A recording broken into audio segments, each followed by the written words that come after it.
Hello and welcome to AWS Certified Solution Architect Associate course. In this video, we will discuss about concepts and components of AWS. It will be a high-level look at the AWS platform and its worldwide infrastructure. If we see the AWS platform, it's divided into multiple components.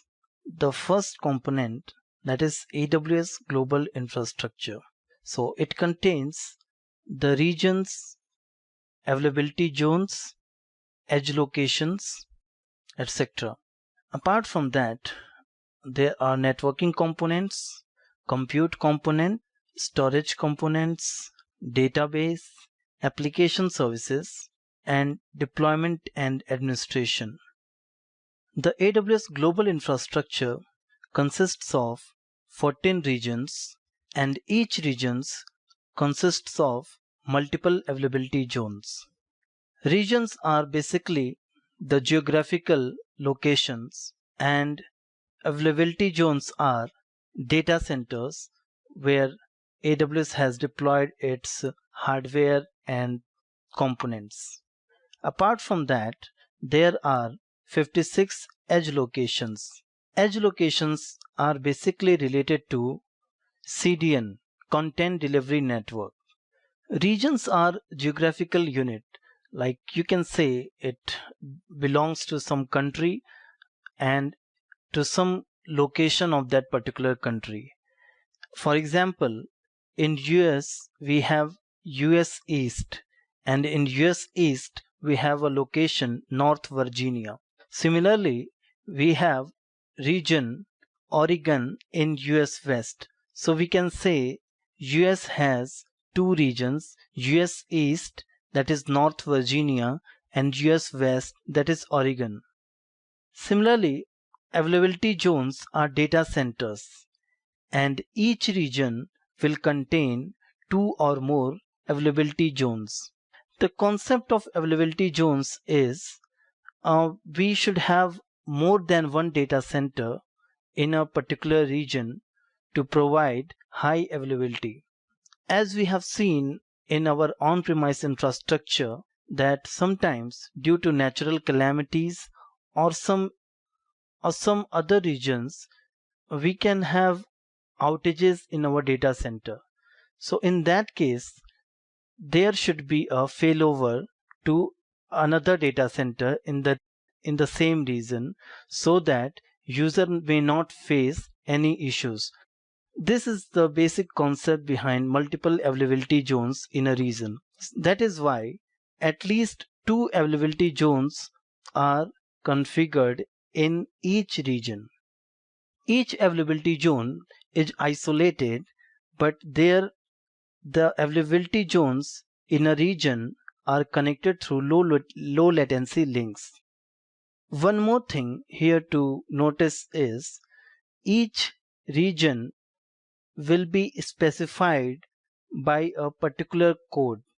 For example, US East, North Virginia is depicted by a code US-East-1. So when we see this code, we can assume that this region belongs to US East, and each availability zone within that region will be depicted by an additional suffix to the region code, such as US East 1A and US East 1B, US East 1C, etc. So if we have three regions, we can add A, B, and C to the region code to depict the availability zones in that region. In the given global infrastructure map, we can see there are 14 regions and 38 availability zones. The regions are defined in US East, South America, US West, European, Japan, Asia Pacific, US Government Cloud, Singapore region, etc. And within these regions, the availability zones has been defined. Now let's come to edge locations. Edge locations are CDN endpoints.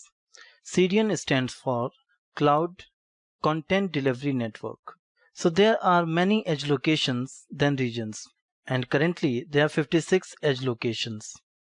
In the below map, we can see the edge locations has been defined in various regions of world: US West, Government Cloud, US West California, European regions, China, in Asia Pacific Tokyo, Singapore, Sydney, Sao Paulo, etc.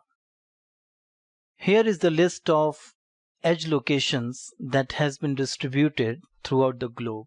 In North America, we can see there are edge locations like Ashburn, Atlanta, Chicago, Dallas, Hayward, Jacksonville, Los Angeles, Miami, Minneapolis, New York, etc. In Europe, similarly, we have Amsterdam, Berlin, Dublin, Frankfurt, London, Madrid, Marseille, Milan, Munich, Paris, Prague, Stockholm.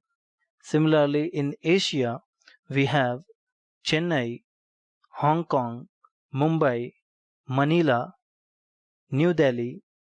New Delhi is the latest addition to edge locations. Osaka, Seoul, Singapore, Taipei, Tokyo. Apart from that, there are some regional edge caches like Mumbai, Singapore. In South America, we have two edge locations, Sao Paulo and Rio de Janeiro. This is in continuation of the edge locations. So in Australia, we have edge locations in Melbourne, Sydney, and there are regional edge caches in Sydney. In Canada, we have edge locations in Montreal, Toronto. Similarly, in Germany, we have edge caches in Frankfurt. So this covers the AWS infrastructure overview. Now we will take each and every components of AWS global infrastructure and discuss them. The first component is networking. In networking, we have VPC, Virtual Private Cloud, which defines the network boundary of the infrastructure. The VPC will be created by default once you create your AWS account, and it will be your network boundary. So if multiple users are creating multiple accounts, they will have different VPC. That means they will have different network boundary. The second component of networking is Direct Connect. Direct Connect is a physical connection to AWS. Suppose you have a data center already there and you want to connect to AWS from your data center, and you have shared infrastructure like some infrastructure on data center, your data center, and some infrastructure in AWS cloud. So what you can do is you can use Direct Connect for physical connection with AWS. The third component is Route 53. Route 53 is a DNS service provided by AWS. So as you do in your on-premise data center, you hire a vendor, DNS vendor, and you register your DNS records there. So the same facility has been provided by AWS with the name Route 53. Here you can register your domains and DNS records. So this concludes the networking component. We will discuss other components in next video. Thank you for listening. Have a good day.